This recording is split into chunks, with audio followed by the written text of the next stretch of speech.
Ramazan ayında Kur'an-ı Kerim köp okulat. Köp okulat. Kur'an-ı Kerim'de özü köp oku kerek. Bireyle Ramazan menine çektelbeş kerek. Ramazandan kiyindeli musulman kişi ayırmalanbay köp Kur'an oku kerek. Yani köp ötken salaf salihinler Kur'an'da Ramazan ayında köp okugandığı, sahabalar köp okugandığı kala verse, Peygamberimiz sallallahu aleyhi ve sellem Ramazan ayında Kur'an-ı Kerim'de Cebrail'ge bir yol oku beret eken. Bir yol Cebrail'ge başından ayak oku beret eken. Biroq alamdan ötör жылы Пайгамбарыбыз sallallahu aleyhi ve sellem 2 жол окуп берген экен. Ушуну бир дагы тастыктап коеюн, ушуну дагы бышыктап коеюн, бир үммөтүмө жакшы жеткирип коеюн деген максатта ошо 2 жол окуп берген экен Пайгамбар sallallahu aleyhi ve sellem. Эми Kur'an-ı Kerim'de daarатсыз окуса болобу же окуса болбойбу деген маселе. Kur'an-ı Kerim'de daarатсыз окуса болобу десе, алымдар айтат, жумхур уламалар айтат, көпчүлүк уламалар айтат, Kur'an-ı Kerim'de daarатсыз окуса болот дейт. Buga dalil İmam Bukhari'de kelgen hadis, Abdullah ibn Abbas radıyallahu anhuma Maymuna radıyallahu anhanın üyüne barat. Maymuna radıyallahu anha Peygamberimiz sallallahu aleyhi ve sellem'in ayalı.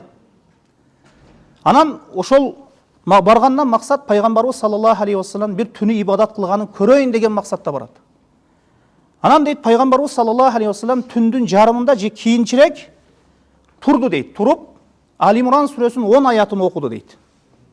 Ali İmran suresinin 10 ayatını okup turup ele közlerini mınday kılıp, anan Ali İmran suresinin 10 ayatını okup keyin barıp daarat alıp namazga turdu deydi.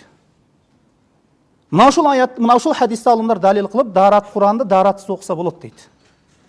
Bul orunda bir eskertүү var. Kur'an'da kanday daaratsız okusa bolot degeni bul jerde karmap emес. Şunu jakşı түшүнгүлө. Kur'an'da karmap eger okuy turgan bolsa daarаттуу болуш керек.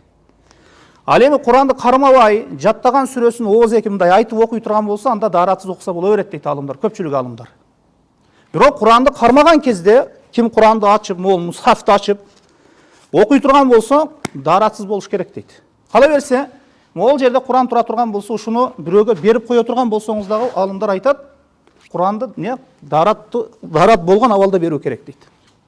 Daarat болгон абалда кармоо керек дейт. 4 мазхаб алымдарын pikiri ушундай. Жана башка алымдардагы эмне Куранды daarатсыз кармаганга болбойт, жана daarатсыз окуганга болбойт, тилават кылганга болбойт деп айтышат. Буга далил Kur'an-ı Kerim'de ayat var. Buna karılar okup ötüp ketти. La yamassuhu illa mutahharun. Bunu tazalar gana karmasın degen Allah Taala. Tuğra bu ayatın tefsiri Lahul Mahfuz'da kelgen. Deyt alımda. Tuğra tefsiri küçtürök tefsir uşul.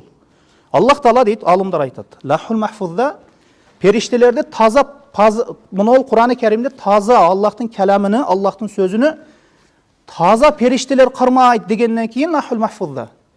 Emi жерге түшүргөндөн кийин эми муну таза периштелер тиякта кармагандан кийин бул жактагылардагы таза түрдө, таза пакиза турда, дараттуу турда кармаш керек дейт алымдар.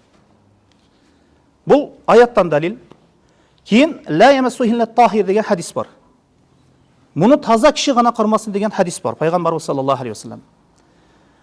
Жана Амр ибн Хазимге Пайгамбарыбыз саллаллаху алейхи ва саллям кат жолдогондо дагы ла ямассу илля тахир. Муну таза адам кармасын деп кат жиберген. Мына ушуга ылайык, Куранды тилават кыла турган болсоңуз, Куранды окуй турган болсоңуз, daarаттуу абалда окуңуз. Кармап окуй турган болсоңуз, же кармап бир жерге кое турган болсоңуз, Куранды daarаттуу абалда окуш керек экен. Мына ушул жакшы. Бул биринчи маселе. Экинчи маселе Куранга боло турган адеп. Кебирлер айтат, Куранды киндиктен ылдый кармап көтөрсө болобу десе, алымдар айтат болот дейт. Анткени кейде сумкага салып көтөрөсүз. Эми албетте энди күндүктөн алдай мындай көтөрө турган болсоңуз, бул Аллахтын сөзүнө болгон урмат, бул нур үстүнө нур, жакшылык үстүнө жакшылык. Бул жакшы нерсе. Куранга урмат. Кала берсе алымдар айтат, талиб илим дейт, үйүндө китептерди тизген убакытта биринчи нахви грамматика китептерин койсун дейт.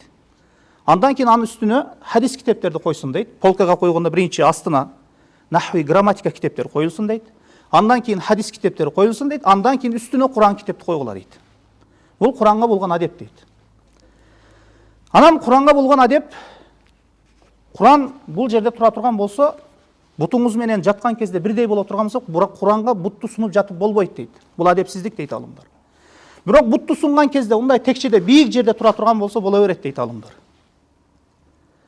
Мына ошондуктан Кур'ан-ы Керимге урмат өзгөчө болуш керек. Жана ошондой эле сиз сажда тилават, сажда аяттары бар го.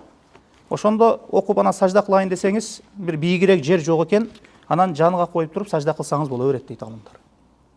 Бул маселеде маселе жеңил. Алхамдулилlah.